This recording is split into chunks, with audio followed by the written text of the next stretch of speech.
Welcome विद्यार्थी मित्रांनो, स्वागत आहे तुमचं आपल्या आजच्या या भूगोलच्या सेशनमध्ये। आज आपण भूगोल या विषयाची जी प्रथम सत्र परीक्षेची आपली कृतीपत्रिका आहे त्या कृतीपत्रिकेच्या उत्तरांबद्दल आपण चर्चा करू। सुरुवात करू आपण। आपला पहिला प्रश्न होता, पहिल्या प्रश्नाचा अ भाग, कंसात दिलेल्या पर्यायांपैकी योग्य पर्याय निवडून विधाने पूर्ण करा।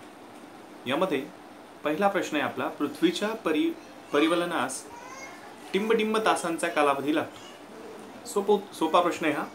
याचं उत्तर आहे 24 तासांचा कालावधी लागतो। दुसरा प्रश्न आहे, आपण पृथ्वीच्या ज्या थरावर राहतो त्याला टिंब असं म्हणतात। हा भूकवचाचा एक भाग आहे, त्याला खंडीय कवच असं म्हणतात। तिसरी रिकामी जागा आहे हवेची, तिसरी रिकामी जागा आहे आपली, हवेची टिंब ही हवेच्या तापमानावर अवलंबून असते। हवेची बाष्पधारण क्षमता ही हवेच्या तापमानावरती अवलंबून असते। हे आपले पहिल्या 3 गाळलेल्या जागा, त्यांचा योग्य पर्याय आपण बघितला। पुढे जाऊ आपण आता। पुढचा प्रश्न आहे आपला, खालील विधाने चूक की बरोबर ते लिहा। 3 वाक्य दिलेली आहेत, 3 गुणांसाठी हा प्रश्न आहे। प्रत्येक प्रश्नाला 1 गुण आहे। भारतात 3 प्रमाण वेळा मानल्या जातात। चुकीचं आहे हे, भारतामध्ये एकच प्रमाण वेळ मानली जाते। पुढे जाऊ आपण। पृथ्वीच्या अंतरंगाचा गाभा कठीण खडकापासून बनलेला आहे।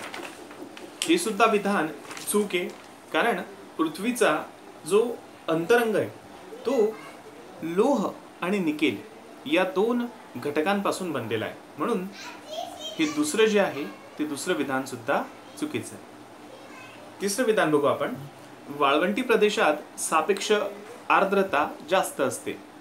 हे सुद्धा विधान चुकीचं आहे।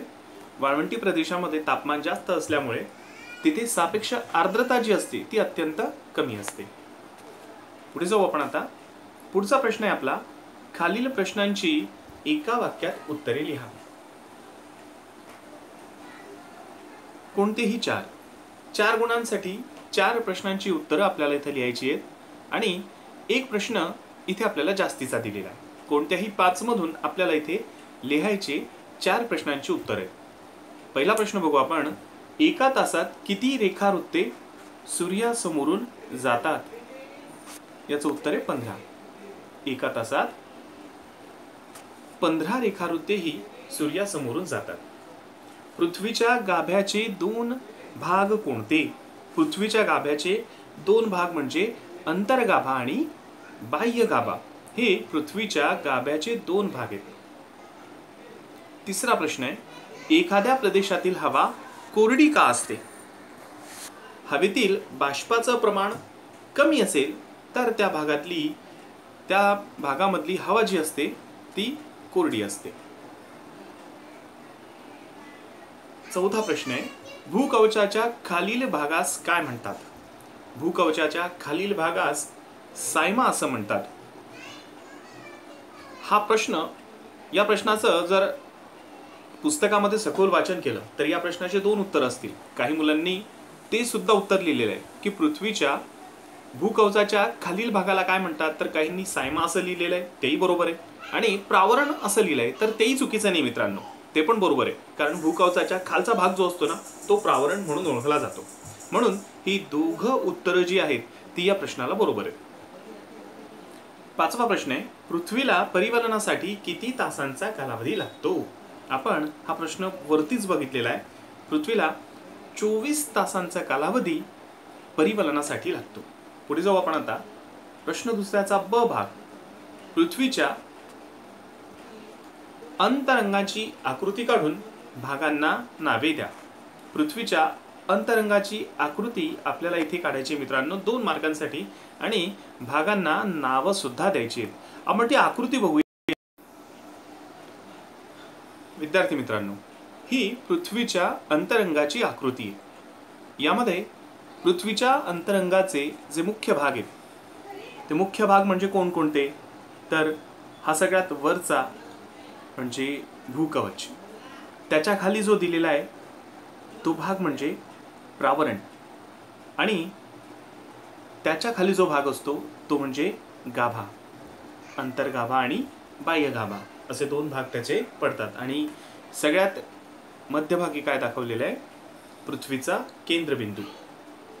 जसं आपण पृथ्वीच्या केंद्रबिंदूकडे जातो तसं केंद्रबिंदूकडचं तापमान जे ते वाढत जातं आणि म्हणून केंद्रबिंदूच्या जवळ जो गाभ्याचा भाग असतो ना तो घनरूप असा असतो, अंतर्गाभा आपण ज्याला असं म्हणतो. ठीक आहे, 2 गुणांसाठी ही आकृती काढणं अपेक्षित होतं. आपण आता पुढे जाऊया. विद्यार्थी मित्रांनो, आपण तिसऱ्या प्रश्नाकडे वळूया. तिसऱ्या प्रश्नाचा अ भाग आहे भौगोलिक कारणे लिहा. इथे 3 प्रश्न दिलेले आहेत, त्यापैकी कोणत्याही 2 प्रश्नांची उत्तरं आपल्याला लिहायची आहेत. 4 गुणांसाठी हा प्रश्न आहे. प्रत्येक प्रश्नाला 2 गुण इथे मिळणार आहेत. पहिला प्रश्न आहे, ग्रीनिच येथील स्थानिक वेळ जागतिक प्रमाण वेळ म्हणून मानली जाते. याचं उत्तर विद्यार्थी मित्रांनो, जागतिक प्रमाण वेळ ही 0° रेखावृत्ताच्या संदर्भात ठरवली जाते. इंग्लंडमधील ग्रीनिच शहराजवळ 0° रेखावृत्त आहे. जगातील विविध देशातील व्यवहारात सुसूत्रता आणण्यासाठी ग्रीनिच येथील स्थानिक वेळ ही जागतिक प्रमाण वेळ म्हणून मानली जाते. पहिला धडा, स्थानिक वेळ व प्रमाण वेळ, या पहिल्या पाठातला हा प्रश्न आहे. आपण दुसऱ्या प्रश्नाकडे वळूया. पृथ्वीच्या अंतर्गत गाभ्यास निफे असं म्हणतात. आपला दुसरा जो धडा आहे पृथ्वीचे अंतरंग, त्यातील हा प्रश्न आहे. पृथ्वीच्या अंतर्गाभ्यात प्रामुख्याने फेरस, ज्याला आपण मराठीत लोह असं म्हणतो, आणि निकेल ही 2 खनिजं जास्त आढळतात. Ferrous, nickel. फेरसची सुरुवात होते फेने आणि निकेलची सुरुवात होते नीने, म्हणून मग निफे. पृथ्वीच्या अंतर्गाभ्याला निफे का म्हणतात? तर तिथे फेरस म्हणजे लोह आणि निकेल ही 2 खनिज जास्त प्रमाणात आढळून येतात, म्हणून त्याला निफे असं म्हणतात. निफे, निकेल आणि फेरस ही 2 घटक तिथे आपल्याला जास्त प्रमाणात सापडतात, म्हणून त्याला निफे असं म्हणतात. पुढे जाऊया आपण. तिसरा प्रश्न आहे, भूकंपाच्या दुय्यम लहरी पृथ्वीच्या गाभ्यातून प्रवास करू शकत नाहीत. भूकंपाच्या दुय्यम लहरी या केवळ घनरूप भागातून प्रवास करू शकतात. पृथ्वीच्या गाभ्यातील बाह्य गाभा हा बाहेरील भाग द्रवरूप स्वरूपात असतो, त्यामुळे भूकंपाच्या दुय्यम लहरी या पृथ्वीच्या गाभ्यातून प्रवास करू शकत नाहीत. पुढे जाऊया आपण. ब भाग बघू. भारतीय प्रमाण वेळ विषयी माहिती लिहा. पहिला जो धडा आहे स्थानिक वेळ व प्रमाण वेळ, यातील हा प्रश्न आहे. त्याचं उत्तर आपण बघू. भारताची प्रमाण वेळ ही 82°30 पूर्व या रेखावृत्ताच्या संदर्भाने ठरवली आहे. ही रेखावृत्त भारतातील उत्तर प्रदेश राज्यातील मिर्झापूर शहरावरून जाते. हे रेखावृत्त भारताच्या मध्यवर्ती भागातून जाते. 82.30° पूर्व रेखावृत्ताच्या मध्यान्ह वेळेप्रमाणे भारतात सर्व ठिकाणी दुपारचे 12 वाजले असे मानले जाते. यावेळेस भारतीय प्रमाण वेळ म्हणतात.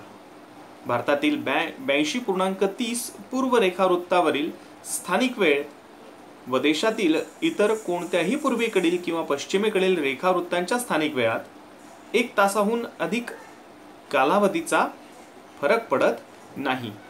ही भारतीय प्रमाण वेळेची एक थोडक्यात माहिती आहे. ठीक आहे, 2 गुणांसाठी हे सगळे मुद्दे त्यामध्ये कव्हर झाले पाहिजे.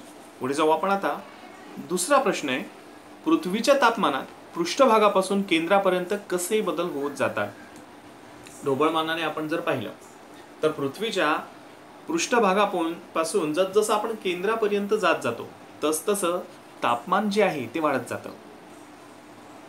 पृथ्वी थंड होण्याची क्रिया पृष्ठभागापासून सुरू झाल्यामुळे पृथ्वीचे तापमान पृष्ठभागापासून गाभ्याकडे वाढत जाते. पृथ्वीचा पृष्ठभाग हा थंड असतो, परंतु पृथ्वीचा गाभा हा अत्यंत तप्त स्वरूपाचा असतो. पृथ्वीच्या केंद्रस्थानी सुमारे 5500°C ते 6000°C इतकं तापमान आपल्याला आढळून येतं. आपण तिसऱ्या प्रश्नाकडे वळूया. प्रावरणाला दुर्बलावरण असं का म्हणतात. दुसरा जो धडा आहे पृथ्वीचे अंतरंग, यातला हा प्रश्न आहे. प्रावरणाच्या वरील भाग अधिक प्रवाही असतो. प्रावरणामध्ये सुमारे 100 किमी ते 200 किमी भागात प्रचंड उष्णतेमुळे खडक वितळतात व तेथे शिलारस तयार होतो.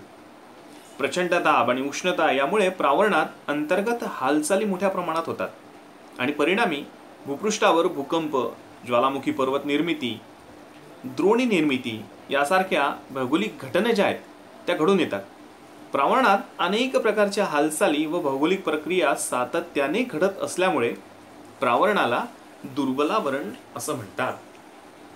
प्रावरणामध्ये ज्या काही हालचाली होतात त्या हालचालींमधूनच पृथ्वीवरती ज्या नैसर्गिक आपत्ती येतात, भूकंप, ज्वालामुखीचा उद्रेक, त्या प्रावरणामधल्याच हालचालींमुळे घडून येतात. म्हणून या प्रावरणाला दुर्बलावरण असं म्हणतात.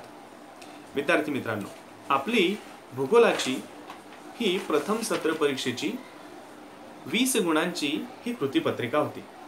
उत्तर कोणकोणते अपेक्षित होते त्याची चर्चा आपण आता केली. ठीक आहे, आपण आता आपल्या पुढच्या भूगोलाच्या सेशनला भेटूया. शुभरात्री.